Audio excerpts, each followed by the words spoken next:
Assalamualaikum warahmatullahi wabarakatuh. Sobat Misteri Sunyi Mencekam, mudah-mudahan Anda masih tetap setia bersama kami, channel yang setiap hari selalu menyuguhkan cerita-cerita misteri menarik. Dan untuk kesempatan kali ini, kami sudah menyiapkan sebuah kisah nyata misteri yang berjudul Ratu Ular Sancaka Hijau. Menurut ilmu psikologi, kepribadian seseorang secara garis besar dibagi menjadi dua, yaitu introvert dan extrovert. Introvert itu orangnya lebih suka menyendiri, sedangkan extrovert merasa nyaman saat berada di kerumunan banyak orang. Layaknya orang introvert pada umumnya memiliki tempat favorit untuk menyendiri, tempat yang tenang, jauh dari hiruk-pikuk suara bising. Selain untuk menenangkan diri, di sana aku biasanya sambil recharge energi, mengambil energi alam semesta dengan membuka cakra mahkota yang letaknya di atas kepala. Seiring berjalannya waktu, aku menemukan banyak tempat untuk mengasingkan diri. Tapi jika diingat-ingat, ada satu tempat yang paling favorit saat awal-awal aku mengenal dunia spiritual.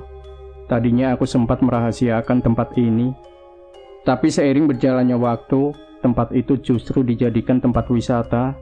Mulai banyak orang yang mengetahui tempat ini. Mungkin sudah saatnya cerita ini muncul di permukaan setelah sekian lama terpendam di dasar Sungai Opak. Tidak perlu aku sebutkan secara detail nama tempatnya, cukup aku kasih bocoran sedikit tentang situasi tempatnya. Ada sebuah embung di pinggir Sungai Opak. Di sekeliling embung sudah dibangun gazebo-gazebo kecil. Di sini hembusan anginnya sangat nyaman, apalagi di sana-sini ada air. Sesuai dengan jiwaku yang dominan unsur air. Pertama kali aku kesini sekitar tahun 2014, waktu masih zaman kuliah dulu. Kalau sore hari suka jalan-jalan sendiri, melewati sawah-sawah. Gak sengaja aku sampai di tempat ini. Pertama kali datang ke sini, aku bertemu dengan sosok wanita cantik. Tentu saja dia bukan dari golongan manusia. Dari awal aku sudah menyadari itu semua. Tapi jujur, paras wajahnya sungguh mempesona. Apalagi saat senyum tipis malu-malu merekah di bibirnya. Menyapa kedatanganku dengan kerlingan mata manja, aku duduk sendiri di bantaran Sungai Opak. Warna airnya hijau toska, agak kebiru-biruan. Aku memanggilnya Dewi Sancaka Hijau. Warna selendangnya sama persis dengan warna air sungai yang ada di depanku. Pertemuan pertama dengannya sangat singkat. Hari sudah mulai gelap. Aku memutuskan untuk pulang kembali ke kos di daerah Gedong Kuning. Dalam hatiku berkata, besok sore aku datang ke sini lagi. Aku suka dengan aura tempat ini. Tempatnya nyaman, tenang dan asri. Apalagi kalau ditemani sang Dewi, rasanya tidak mau beranjak pergi. Singkat cerita, besoknya aku datang ke sini lagi. Dari kos memang tujuannya jelas, langsung menuju tempat ini. Berharap bisa bertemu lagi dengan Dewi Sancaka Hijau. Kudekati aliran sungai itu, lalu aku basuh wajahku berulang kali. Jernih dan segar sekali airnya. Saat aku kembali duduk di dekat regol pengaturan saluran air, tiba-tiba Dewi Sancaka Hijau muncul. Masih sama seperti hari kemarin, bahkan mungkin aura kecantikannya hari ini bertambah, membuat wajahku jadi ikut sumringah. Mengikat pandanganku tertuju pada satu arah. Kali ini aku sedikit terperangah. Bagaimana tidak, aku melihat ada kepingan sisik ular yang menempel di selendang milik sang Dewi. Meskipun warna sisiknya hampir serupa dengan warna selendangnya, tapi sisik itu tetap terlihat dari mata batinku. Hatiku mulai bertanya-tanya, sisik apakah itu? Atau jangan-jangan wanita di sampingku ini adalah siluman ular? Sang Dewi menyadari gelagatku yang berubah. Tanpa sepatah kata pun dia langsung pergi menghilang dari sisiku. Hanya dalam satu kedipan mata, dia sudah tidak ada di tempatnya. Aku hanya bisa duduk tertegun, terhanyut dalam lamunan. Dalam hati berkecamuk dengan banyak pertanyaan, dibayangi oleh rasa penasaran. Sempat terbesit keraguan, semua ini nyata atau hanya sekedar angan. Cukup lama aku duduk di sana, menanti Dewi Sancaka yang tak lagi menampakkan wujudnya. Matahari hampir tenggelam di ufuk barat. Sisi sinarnya terhalang oleh pepohonan rimbun yang menjulang tinggi. Kata hatiku mengajak untuk segera pergi. Meski dalam hati, masih ada kejanggalan yang tak bisa kupungkiri. Setelah kejadian itu, selang sekitar 1 minggu, aku dapat kerjaan sampingan, yaitu jaga toko sembako. Lumayan lah, bisa buat nambah uang jajan. Pagi sampai siang aku fokus kuliah, sore sampai jam 9 malam aku jaga toko. Semenjak itulah aku tidak punya banyak waktu luang lagi.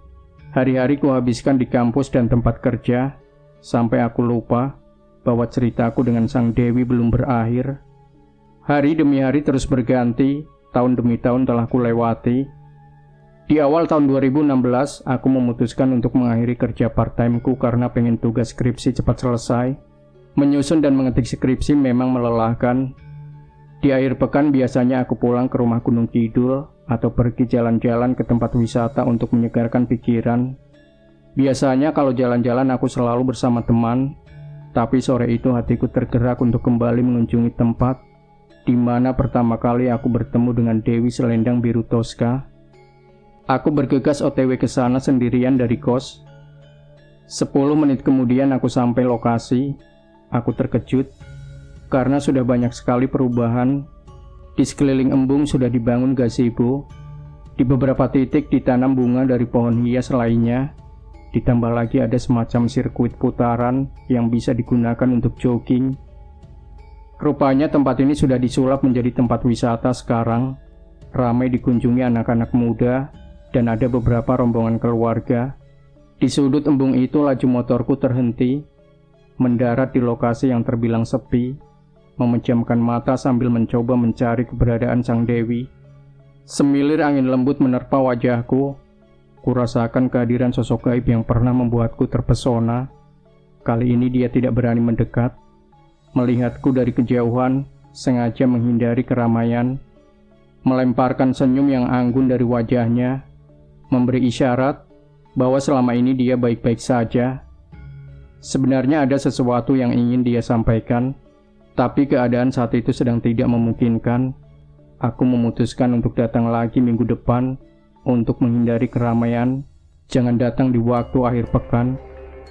Hari Selasa pagi aku kembali datang, sengaja mencari suasana yang lebih lengang, menghirup udara pagi yang masih segar sembari berjalan mengitari embung.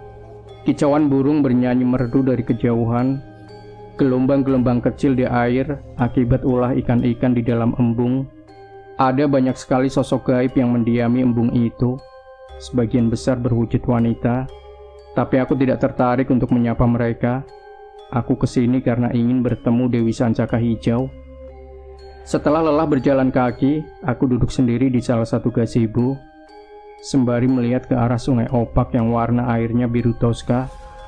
Aliran airnya begitu tenang. Selang beberapa menit kemudian, yang aku tunggu-tunggu akhirnya datang.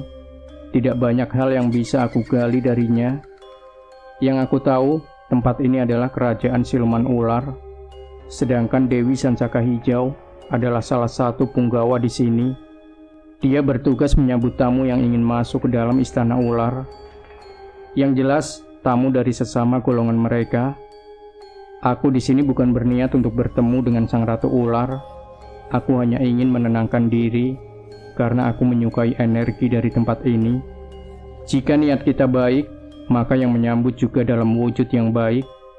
Namun jika ada niat yang terselubung, mereka bisa saja menyambut dengan wujud yang menyeramkan. Sejak mengetahui informasi itu, tidak lantas membuatku jera untuk datang. Di momen-momen tertentu, aku akan kembali datang ke sini. Tempat yang cocok untuk menyendiri, tempat yang pas untuk merecas energi. Demikian Sobat Misteri Sunyi Mencekam.